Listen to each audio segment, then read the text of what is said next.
Hey folks, this is Lucid. Welcome back. And we've got another turn in the tournament finals game. It is turn 10. And I no longer have Maryland with me for this episode, but thanks again to him. If I forgot to put a link to his channel, which is very likely, then remind me and I will come back and edit the description and put a link to it. You can check out some of his videos. He has a cool video where he's playing with balls, I guess. I always said balls, but apparently Balls says it's just balls. Anyway, he's one of the old-timey veteran guide writers for Dominions, and that's going to be... But he's kind of been out of the scene, so it's kind of cool to watch him come back and play. So you can go check that out on his channel. He's also got Twitch, and he plays on there every once in a while, and it's a lot of fun to watch. I go watch it whenever he's streaming, and I know about it at least. And if you're part of my Discord channel, sometimes he'll announce it in the Discord channel, and you can kind of find it that way. So anyway, thanks again, Maryland, and hopefully we'll have you back. I've got a lot of catching up to do. It's been a while since Maryland and I did that recording, and the game has progressed a lot. But I haven't really been watching it exactly, so I'll be seeing a lot of these things for the first time as I go back through and record, but... Anyway, I have a marathon of work to do ahead of me in terms of all this casting, so let us get to it. We have a message from Ulm. Expansion is finally coming together nicely. The returning Prophet Squad has now 20 indie crossbows and should have no problem taking the coastal heavy cav province. Those are probably famous last words. A fresh 5 Ulm heavy cav can take the easy last cap circle province. Interestingly, even the high resource cost for the Ulm cavalry, taking the cap circle is less urgent due to the resource bonus from the mages. This is true. Ulm gets a lot of resources from mages. I'm pleasantly surprised that the player to my southeast, who I don't know yet, hasn't pushed much northwest. The large plane I took with 15k pop will be my first fort. There's a coastal farm on the Atlantis coast that I want, and I can take my time assuming Atlantis is busy. But it was heavy cav as the main indie pop type. That will require a combined army of a dozen or so heavy cav. Also, the 40 to 50 barb provinces south and east of the 15k population province can be taken with no casualties by combining my heavy cav armies and smashing them in the face, which is the plan. I will go east, then I will go north and take the heavy cav. I think we're going to skip some of this, which is about his military plans, because we'll see that as he does it. Still no A or S randoms. A randoms are super important with Middle Age Ulm, so this is unfortunate. But I do have an E3 for hammers, which is nice. Getting randoms in your smiths is a big part of the dice roll of just playing the early game, and you just need to crap out smiths until you get the right randoms. And the A random's most important. You need multiple, because you need some of your A randoms out site searching to find you some air income. And then, ideally you get 2 and you send them both out site searching. And once you get maybe 1 or 2, ideally once you get 2 air income, you send 1 back to make quills. So anyway. But that's going to be really important. It really affects how quickly your research can start going crazy, because it makes a big difference. I went for construction 2 first. I got lucky with... In case I got lucky with an air random. Now Conjuration 3 for summon Earth Power, then Construction 3 so you can Legions of Steel as heavy cav. Good thinking. Okay. We'll come back and look at the messages from Vanarus and End. But first, let's go look at Ulm, because I think you will all forget what he said, and so will I if we wait. So we've got a battle here.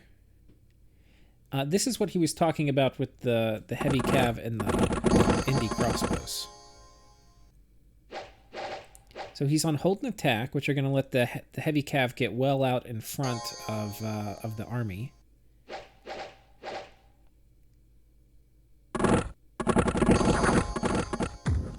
And then these guys get kind of mangled. I don't know if... I feel like there was some friendly fire.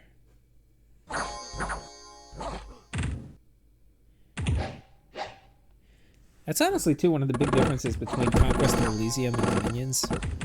Is you don't really have friendly fire as much in Conquest of Elysium with archers. You do have it with mages, but... Well, you can see he did need some backup. This infantry would have gotten crushed by the heavy cav, I think, without these archers behind him. Anyway, the AI has mostly routed there.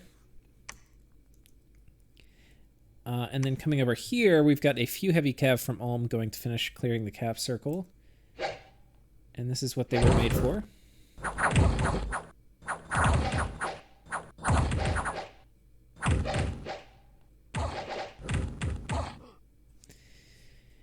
And he's got his biggest expansion coming down here. Now, what's interesting is he has priest-smiths leading this. I think it's because they don't have much leadership. I was trying to figure this out. Oh no, they have 40. Maybe he just had to combine two armies. That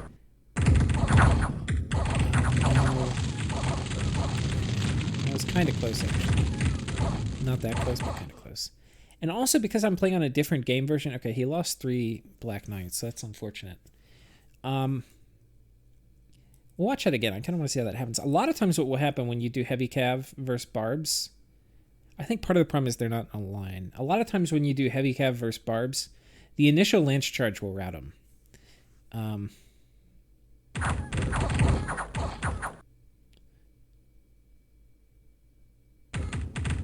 Yeah, there's like 4 cavalry here, which aren't really getting to do anything. Like these guys sitting in the back, so it's kind of the formation coming back to bite you. What you can do, especially since he has this many mages with 40 leadership, I'm assuming he can split them into 2 squads each, so he could have 4 boxes and spread them out, and that would have been less likely to waste some of the cav turns. Because, I mean, if you look at it, it seems like it wouldn't have mattered, but that lance charge a lot of times will just completely break the barb. So it could have been, and I don't know if it would have been, but it could have been that 4 more knights actively engaged in combat would have broken the barbs and he wouldn't have taken any losses. But anyway, that's kind of Monday morning quarterbacking, but it's something that's worth thinking about if you're using commanders which don't have enough leadership to do line formation. So anyway, that's it for Ulm. It looks like we'll finish kind of talking. He's got still a lot of expansion to his south, which is awesome for him. And this is just really what it is. It's a combination of this isn't a priority direction for Ind. Ind is huge, but this just isn't a priority for Ind to go up in this direction. And then Vanheim is not expanding this way at all. Okay, next we have a message from Vanarus. And this can be a little confusing for me because the flags look kind of similar and because I'm also...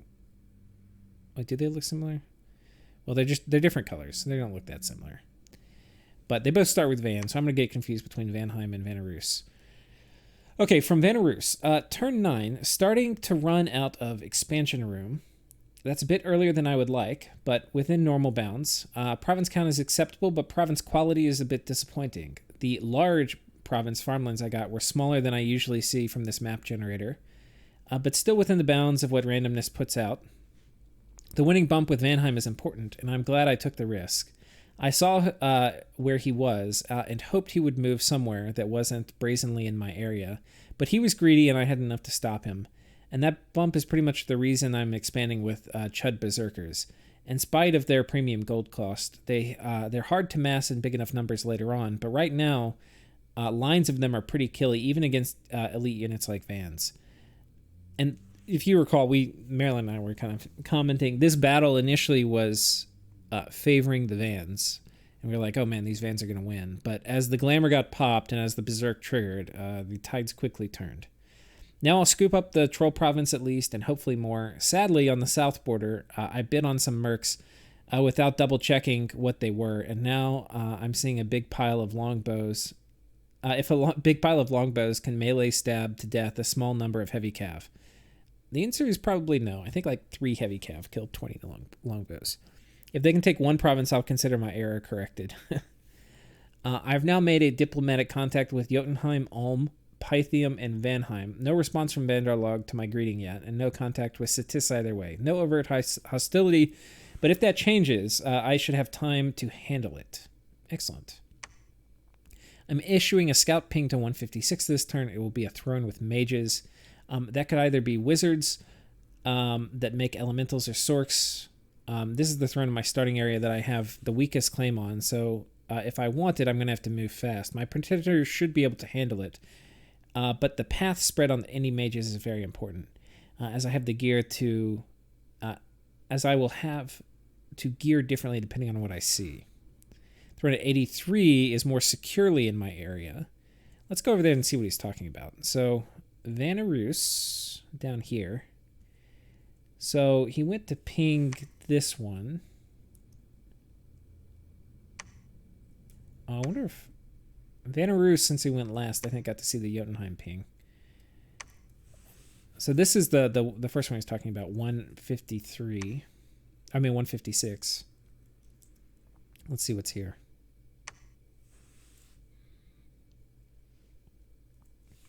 Oh yeah. Circle Master, so Skelly spam. This is not something you can send a Pretender God against mostly. In general, this is going to wreck a Pretender God. There's very few Pretender Gods. I mean, like, he can clear a lot of the PD chaff, but very few Pretenders without major kinds of research are going to be able to take out Skelly spam.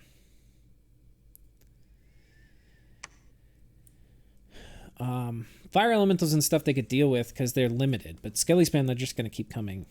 And with that many mages, I think it's going to be more than they can handle. The other one he's talking about, 183, is up here.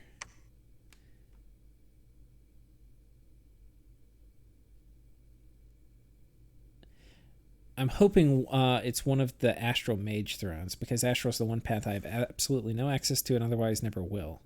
The only one I would be disappointed with would be Misfortune, because I can't actually use pearls from it without mages. Let's see what thrones he's got. The Throne of Water. This is a really good throne. Vanarus, I don't recall being a super... Yeah, they've got the Oathbound, right? Oh no, the Chud Skin Shifters. Yeah, the Oathbound. Yeah. These guys are a little underwhelming, so... I don't know if the... I mean, still the Hydromancers is kind of nice, but this isn't super useful for Vanarus. This one is the Throne of Gaia, which I think he'll probably... I mean, everybody kind of likes a little bit of extra nature gems. So yeah, let's take a look at his expansions. He pinged this. Ooh, this has a Basilisk. Gaze of Death is pretty scary. And a Cockatrice. This actually is a pretty scary province.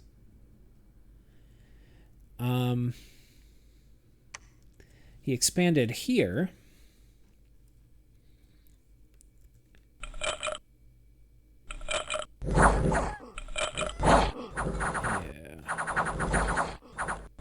These guys are going to be just fine. Okay. And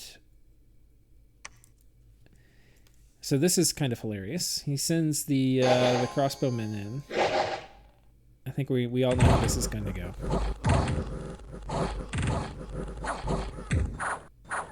Yeah. He just softened it up for Pythium, who took it with Pikeneers. Interestingly, I mean, Pikes are okay. These are Mercs too, though. I don't know if these... Because he killed a few of the heavy cav. I don't know for sure. Pythium might have lost this, actually, if Vanarus didn't soften it up for him. So that's kind of funny. And I don't think there's more battles. I think that's it for the Vanarus battles.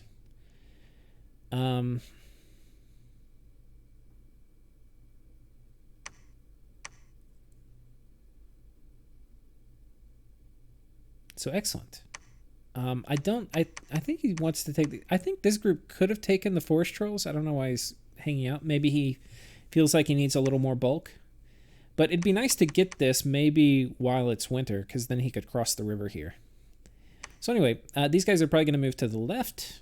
And I think we also have a message from End, so we'll read that. Hey, Lucid, I totally forgot to keep you up to date. An agreement was reached fairly early with Jotunheim, played by Squeako. A non-aggression pact and a likely alliance for the first war against a common neighbor.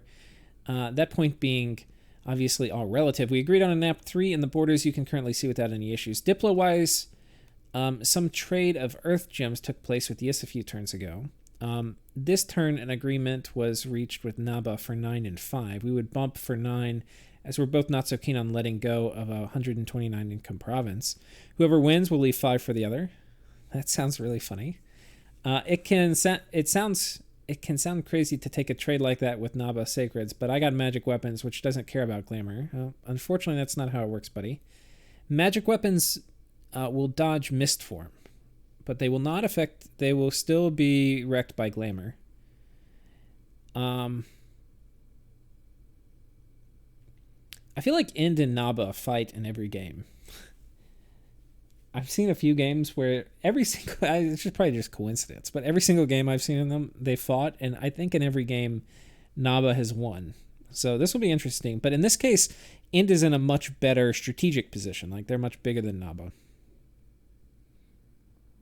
And iron weapons to iron vulnerability. My dude should hit for some nice damage. For their cost, it's possible. He won't be having too many of them, so I'm expecting a fairly even trade. Obviously, numbers will determine the winner, I guess.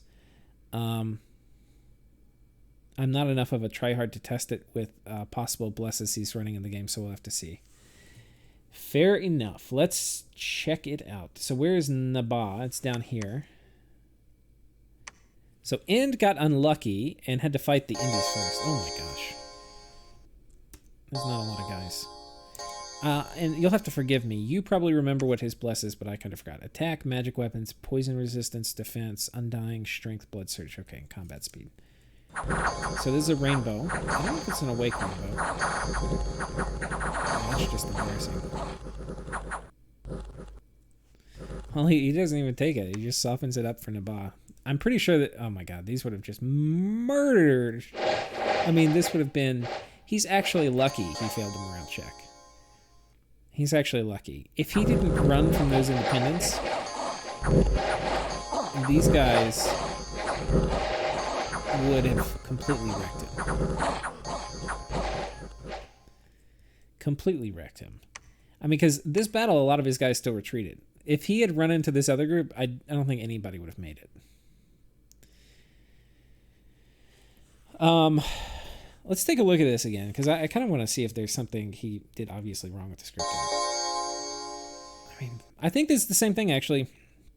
Split them up in 2 squads on attack closest. And you're going to have a better chance, because with 40 leadership, you can do 2 squads. There's a risk, though, that if one of the squads breaks, then it will cause a morale break of the other. And with fewer units, if it doesn't take many losses to get a squad to the 5 threshold. But this is the risk you have not doing it. Is basically these guys can run past you.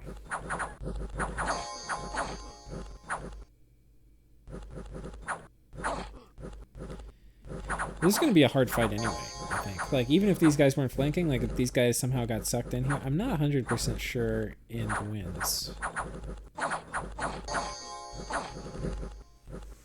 Anyway. We'll finish looking at Ind. I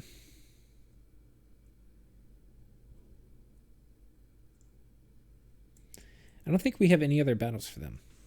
So, okay, now we'll just, we're through the messages. And so that's the way I think we're going to do this. If people send me a message, we'll do their nation first. And then otherwise, we'll just kind of move around the map. So we'll come up here to Satis. So Satis, a little bit on the struggle bus. A lot of land over here towards Ind they haven't taken. We can see they're getting Sobek Guard and Swamp Guards and Sobek Warriors with some Sobek Guard.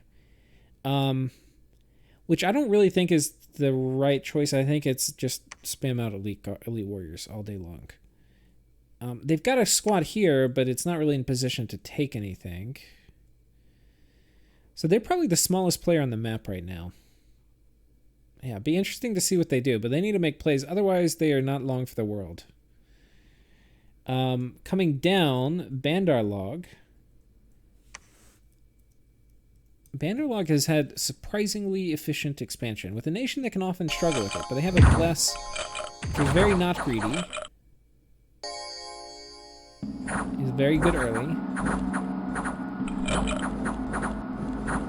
And I quite like it. So anyway, they take this with, this is this one, I think this is the diseased prophet, who is just an absolute unit. Yeah, any more bets you want to send at me?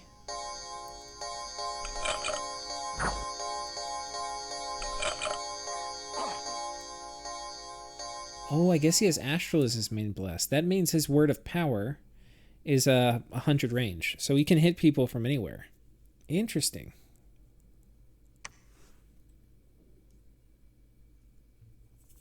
Interesting. Okay. And I think that is it for the Bandar moves. Bandar still has a fair amount of work to do. Like,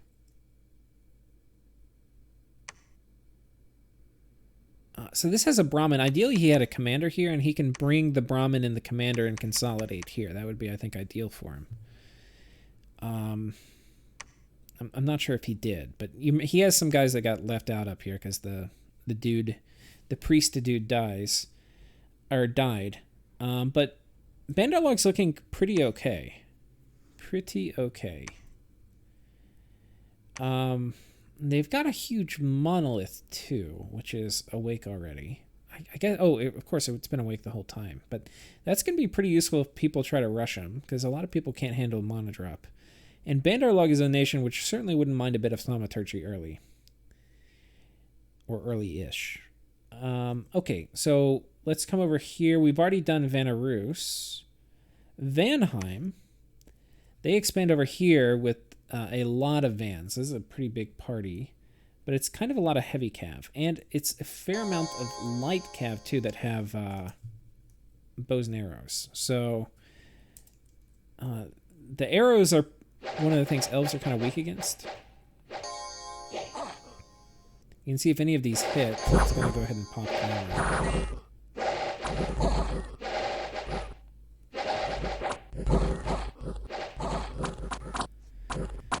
Surprising. I don't think I saw any die, but it says 2 died.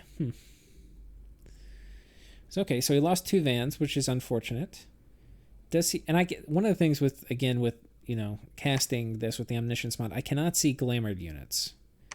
I wonder if these guys had Spirit Sight. It might let me see it. I think I saw somebody post that in Discord. I might should mention that to Aether Nomad.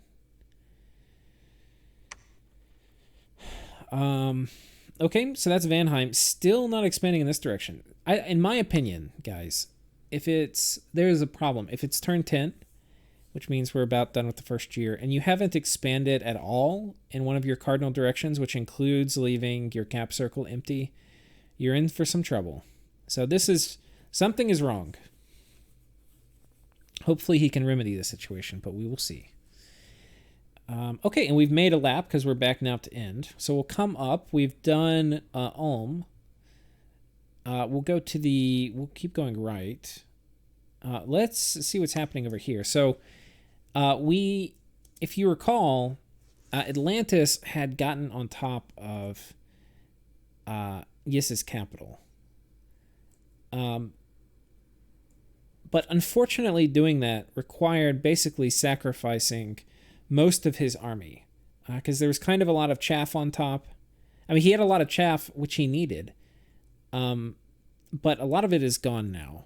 And Maryland and I were speculating that it probably, victory, you've killed the PD, but probably wise to pull back, because his god's going to be fighting in foreign dominion. So it's not going to get its bless. It's going to have reduced HP. And it doesn't have, there's no chaff to protect the priests, because he's got 3 H3s, which is really good this early, and they're going to be good against Morvarks. But these guys, let's take a look at them. They hit for 20 damage, and that's unblessed. So okay, Divine Blessing, they hit for 21 damage, and then they're going to get even more on the charge. And they have cold weapons, which is not going to be super effective because this guy's got enough cold resistance. So the cold resistance isn't going to matter. I mean, the frost weapons aren't going to matter, but it's going to dissolve these guys. I mean, these guys are going to get wrecked, especially on the charge. Like, these guys are going to die in like 1 round. And now it's just a question of, can this guy survive? The problem, there's a couple problems. One is, I'm not sure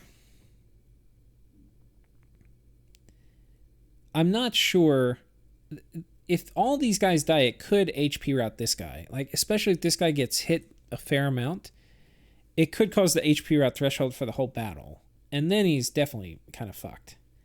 So I think this is misguided to stay on top. But it's tempting to, because you potentially are shutting down a turn of Morvark production. Okay, so these guys they've hit the front line, and they're just streaming past it. Meanwhile, I mean, the front line's dissolving, but already these H3s are getting completely wrecked.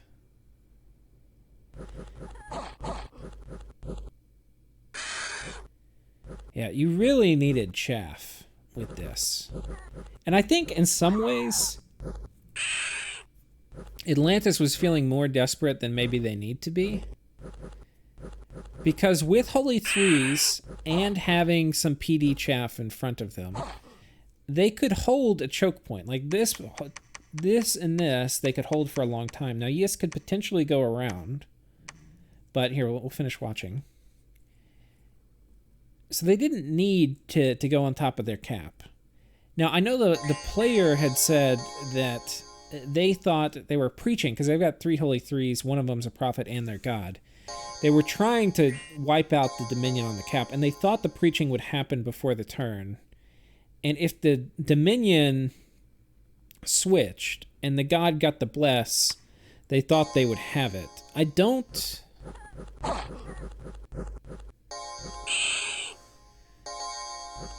think that would really work. But if it did, even if you lost all the priests, like if the god somehow got the bless, and that was enough to put the god over the threshold, because getting, first of all, a higher base HP pool for regen, and getting hard skin, which would kick him up 5 more protection, that definitely could be the difference between surviving this and not for the god, if he didn't get HP routed. So it could be he's tested it too, and he knows this is not enough HP to HP route the god, but I'm not sure. I mean, we can look. Oh, well, the god dies. I guess spoiler. So everybody's dead. They now close in on the god. He retreats off. Yeah, so he did get HP routed. I want to see how much he got HP routed. And I don't think it's really going to matter, because I don't think there's a world in which... Okay, so here he's just fighting 3. He is not... Yeah. I mean, he was dead. But I think he got HP routed from the army dying. I don't think it was just his own HP. Could have been, hard to say. And chest wound's kind of bad, but in this case it's not really going to matter. Yeah, got completely crushed. Only 1 Morvark died. And then this is a huge problem for Atlantis now. The problem is basically... There's a few problems, but the main problem is that there is no amount of PD that you're going to really be able to put in a province that without like some kind of major support is going to stop Morvarks. So you can't do a PD dump here and save it. Like there's very little you can do to stop 15 Morvarks unless you have either good sacreds yourself, you have mages spamming smite, etc. So, yeah, Atlantis is probably in a world of hurt, but Yiss has been really crippled. So this definitely put a... I mean, look, it's turn 10, and Yiss has 1, 2, 3, 4, 5, 6 provinces right now. But there's a good chance he just comes across and kills Atlantis. So we'll have to see how this plays out. I think if Atlantis came back and just took this, like, Yiss is going to be getting very desperate. Because now you're like a 6-province Yiss at turn 10, and there's somebody that's camping out in a choke point with a bunch of priests. So in some ways, I think like Atlantis was feeling desperate and did a desperate move. But really, Yiss is the desperate one. So, yeah. Like, it was Atlantis' game to lose, in a way. And then as soon as Yiss comes and takes this, then kind of he's in trouble.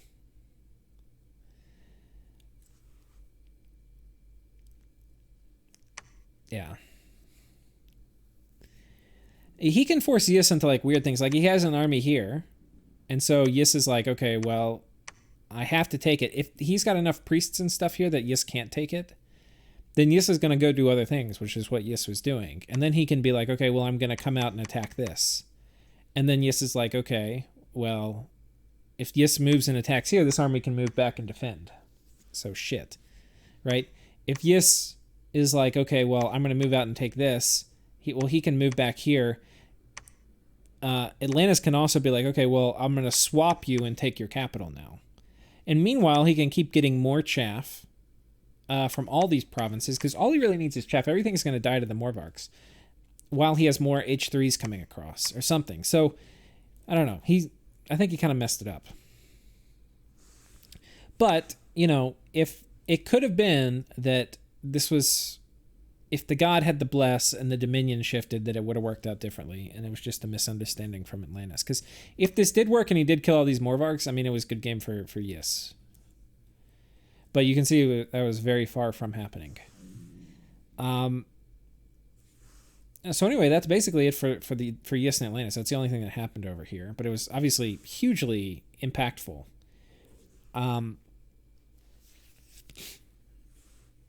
But this is often how it is with underwater nations. A lot of times you end up just in like a freaking knife fight like this. So, let us take a look at what is next with Pythium. So Pythium, they expanded over here against Lavaborn. Interesting. So in a cave versus Lavaborn. This is one of those indies that are really garbage for PD. Because they're like, you have to put a ton of PD just to get a few Lavaborn, but they're pretty hard to expand into. Because they're going to have the dark vision bonus, and they're in a cave. Pythium ends up doing okay here. Doesn't lose too much. But he's also going to lose these Rotarius, so I don't know. This is going to be a slightly depleted force, but this went pretty well for him. Pythium looking pretty big, actually. Pythium, I think, right now is one of the bigger players, so that's pretty interesting. And then this is Pythium expanding with the Pikeneers. We already saw this battle earlier. So, anyway, that is that. And then we have Ulm and Veneris. I think we've about done everybody. And if I missed anybody, then sorry. Let's go ahead and go to turn 11. Now, I have bad news for you. As you will see, I've got a lot of catching up to do. But there's also a gap. Turn 12, 13, and 14 are missing because the bot apparently had a small crisis and did not send me any of the turns for those. So we're going to have a gap after this. And then this will be the last turn for this episode, and then we'll pick up on turn 15. And it's going to be a bit for you like a warp forward in time, but there's unfortunately nothing I can do about it now. All right, so we have Bandar Log expanding.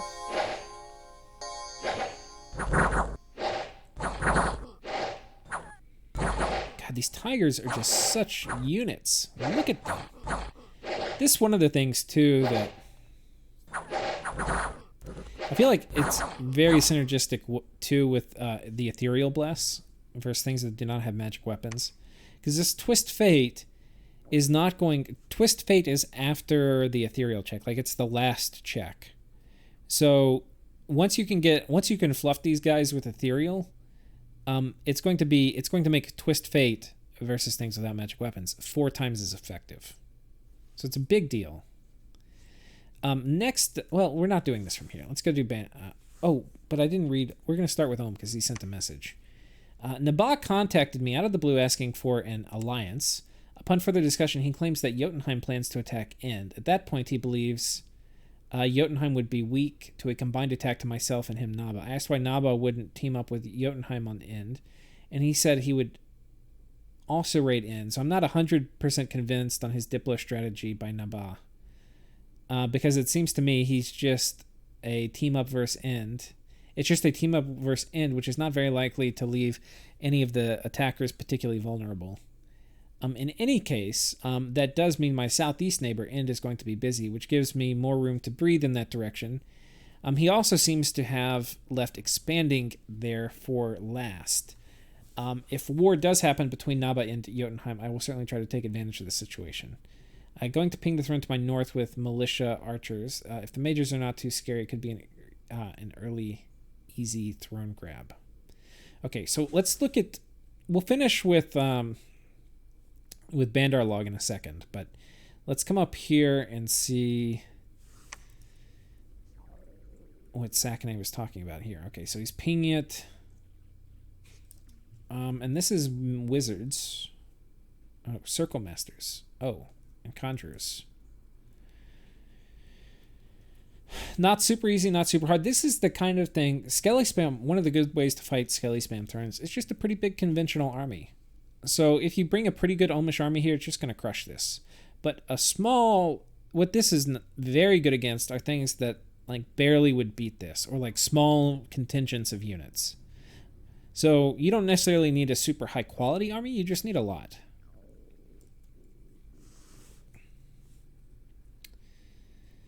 And then Ulm expands down here. Yeah. It's no losses.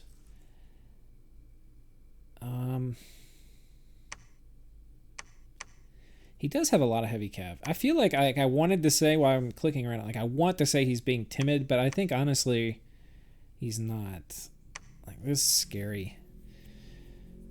I wonder what the mercs... Nobody's getting these mercs.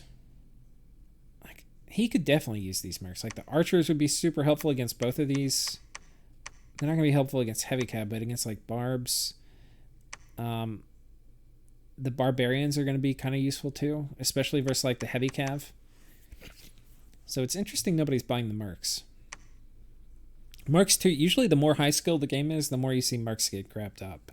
I mean, it's a little late... So, like, mercs earlier are more important, but still, I mean, I think it's not too late where you'd expect it. Anyway, so we've got a squad here from Ulm, probably going to head this way.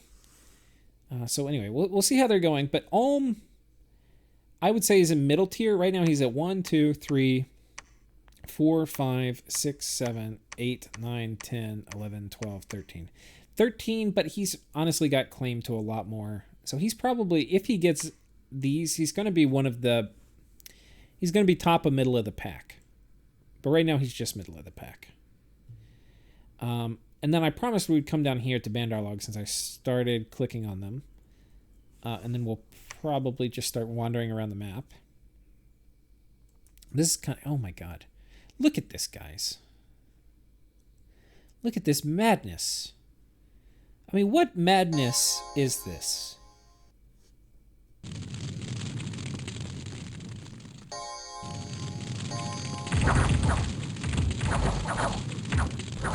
I mean, what madness.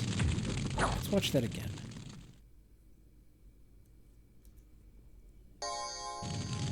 "40 barbarians. They kill everything so fast, and they take no damage. They just do not care. Look at that.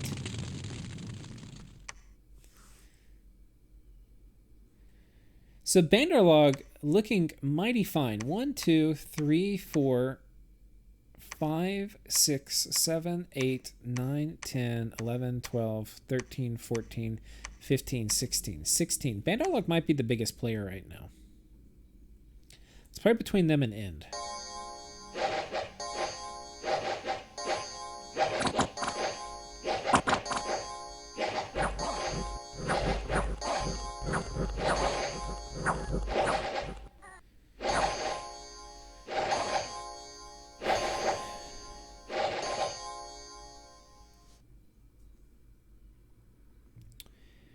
Okay, so anyway, that's Bandar Log, looking mighty fine, and there's still a lot of available land between them and Nabha. Their other borders are mostly closed, though. And then this one, if they go here, it doesn't look like they were actually able to put a commander on here and have him move south, which is too bad, because it would have been nice to just combine these, because if they're going to run into this, in my opinion, they definitely want to do it with a combined force, and ideally also with a commander, because there's a very, very good chance a Brahmin is going to die if they bump over here with Nabha, just from all the birds from the camel riders. So anyway, that's that. Looking at Nabaa, Nabaa has expanded over here, loses 1 camel. And again, he's using tons of camels. Enormous amounts of camels. Camels are also super squishy. It's good, I think, to put a few infantry up here at the front. Like 5 or 6. And just have them run forward.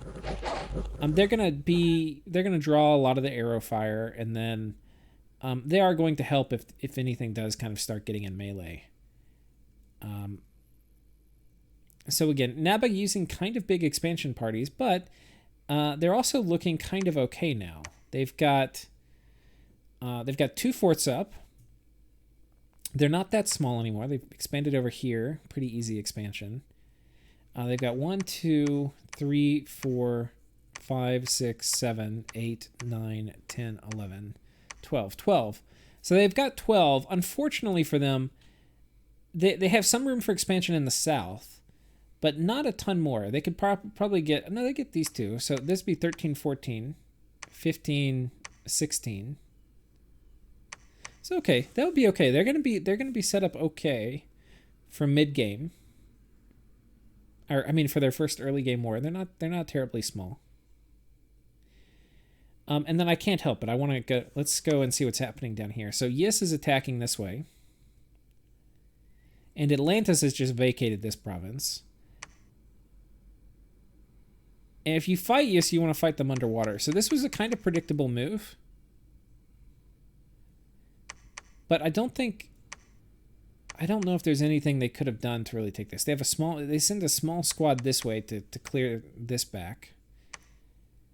And there's a few Triton Guard, which honestly I don't know what you would do. I think if you're the Triton Guard, you move up here and try to just cut this off, because I would expect this army to just chase over and go straight for the Atlantis capital before they can get their god back.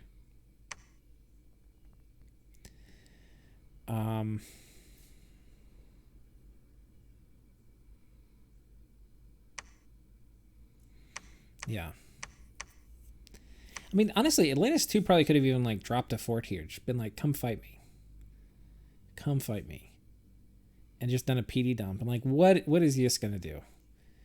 And then he would have, if this is an imprisoned pretender, and he has his prophet and his god here, and he has these guys preaching, he could get this up to, like, 6 candles very quickly. And then with a fort and a temple, and then keep, like, having Yis under constant threat of having his throne, like, with his throne constantly checked, I mean, his capital constantly checked, I think he was just in such a good position to actually pull off the rush. It's really too bad it didn't work out. Would have been cool to see. But now it's time for him to get out his wallet and pay for his crimes. So Yis pushes forward. Atlanta's also not terribly concerned with expanding. And they're now down to a very small... They're pretty small now. They're 1, 2, 3, 4, 5, 6 provinces. And shrinking. So, yeah. So anyway, turn 11. Let's go. We've done Ulm. We've done Nabaa. We've done Bandar. Let's take a look at our Jotun friends. Pinging from Ulm... So Ulm pinged this too. Now everybody's pinged it. Vanarus has pinged it. Ulm has pinged it. Jotunheim has pinged it. I don't see any plays from Jotunheim though. They've got a big group of dudes here. It looks like he may be trying to take this throne. Oh my god. That would be pretty ballsy. So it'll be interesting. In the messages, Ulm was saying that Jotunheim was talking about attacking End, which I don't see any evidence of. I see zero evidence of that. Because all his forces are on the south. There's basically nothing up here. Though it could be Jotunheim's making Veti type things. I think he has some stealthy units he can make that potentially I would not be able to see. Yeah, he's got the Veti access, so we will see. Coming over to Vanarus. We have Vanarus attacking up here, some Indies. The Forest Troll. Yeah,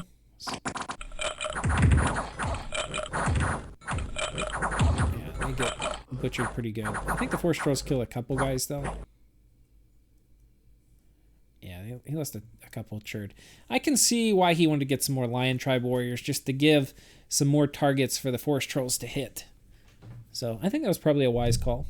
I was kind of thinking he probably should have just run in there, but possibly quite wise.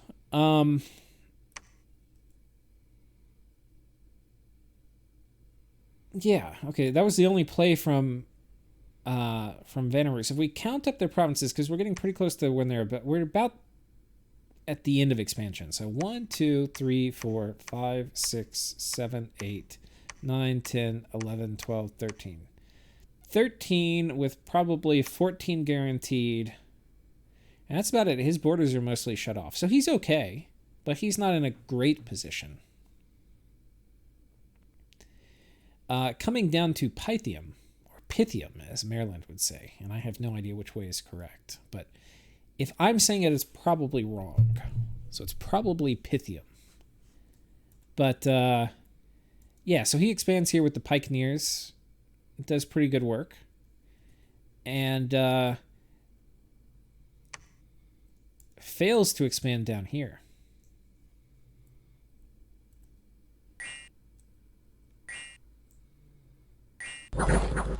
Interesting, he's not using the javelins. He's already got luck researched. We can see this guy casting luck, which means he's at, and you can see some of these guys are blessed with it. So that means he's already at Alt 3, which is, you know, pretty quick. Yeah, these guys break. You know, I wonder, because this is pretty close, I wonder if fire javelins would have been the thing that breaks it. It would have also potentially, especially with heavy cav, given you more opportunities to spam out luck. I feel like this was winnable.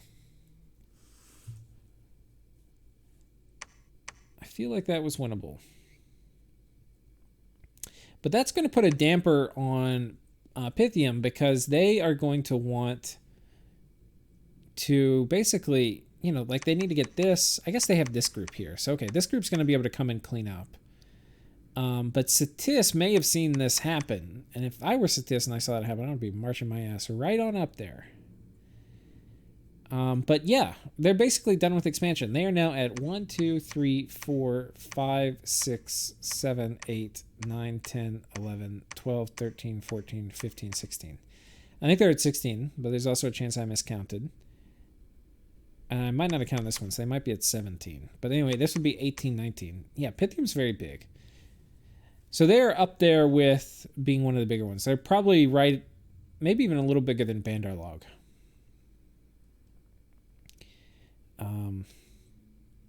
Speaking of being big, let's talk about Satis.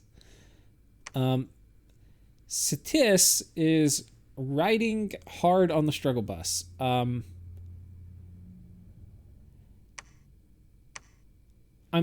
think they're going to consolidate these two armies here on top of this. I mean, these are hard provinces. You got a lot of heavy cav. Honestly, the solution to heavy cav is just lots of Sobek warriors. I mean, elite warriors. Just lots and lots and lots. Do we have a fort coming up somewhere?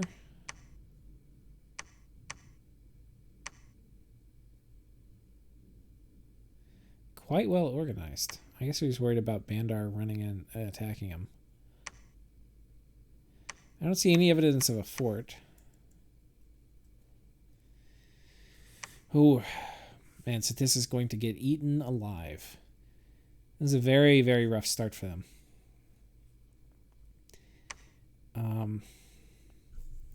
Honestly, in my opinion, if you try to make Scales expansion work for Satis without elite guard, without elite warriors, I think you're in trouble. They really are just night and day difference between other expansion options. I mean, some things are kind of nice, like Falchineers and whatnot. And anyway, I mean, the elite... The thing is, like, versus archers, elite warriors kind of get wrecked.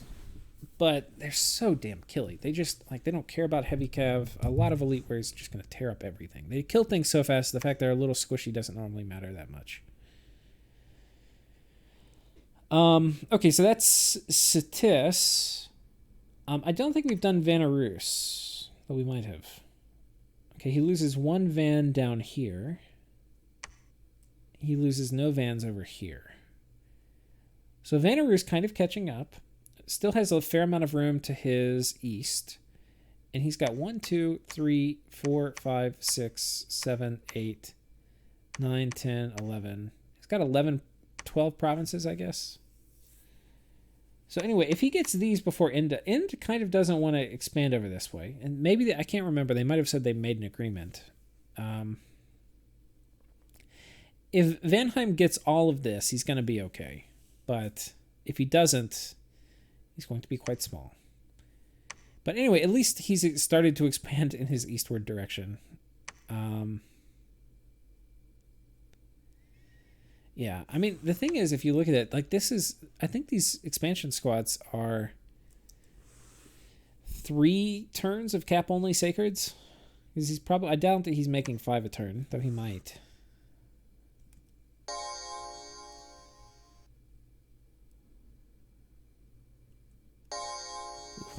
Okay. What to do? I think we are about done with everyone. And I think that will be the end of this episode. Yep. So anyway, I hope you guys enjoyed it. The spicy underwater rush, I think, was the highlight of the episode. And then the turning around and failure. So anyway, thank you all for watching. I will see you next time.